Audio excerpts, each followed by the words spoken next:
Para kay Vice President Sara Duterte, ang hiling ni Akbayan Party List Representative Chel Jokno na ipasampina ang kanyang financial record ay patunay na walang sapat na ebidensya para sa isang impeachment case.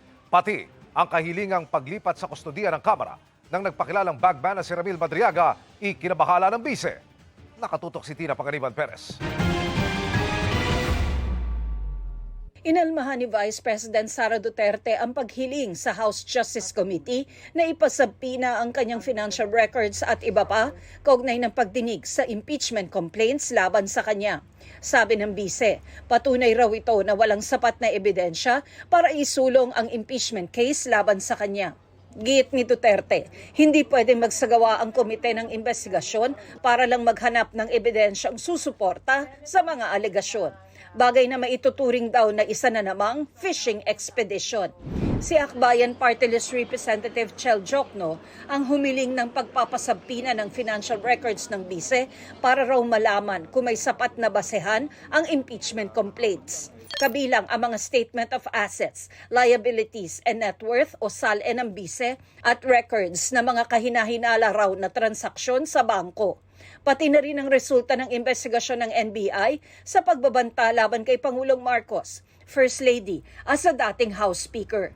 Bilang tugon sa bise, ipinaliwanag ni Jokno na malinaw sa kanyang mosyon na layo nitong mapangalagaan ang mga ebidensya at testigo sa impeachment proceedings para magawa ng Committee on Justice ang trabaho nitong pag-aralan ang mga ebidensya.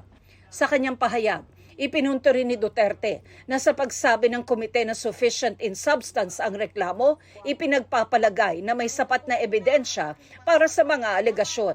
Kaya sabi niya, ang impeachment daw ay isang political attack para protektahan ang ilang individual para isulong ang personal at foreign interests.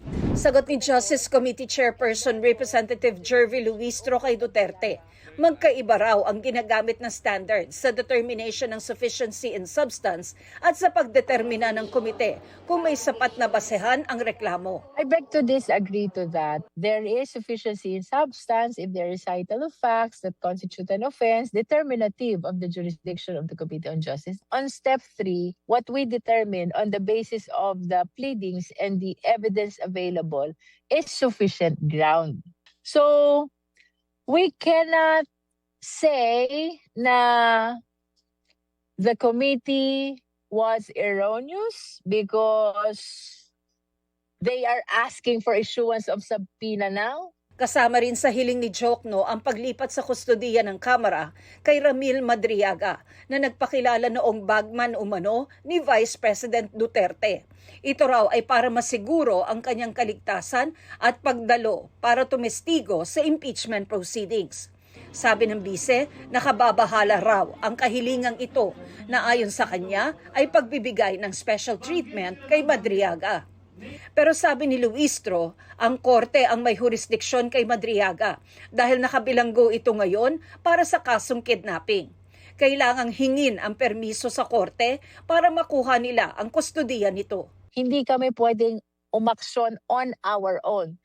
We need to seek the conformity of the court by way of an order issued by the same court, no? Because the jurisdiction is with the court.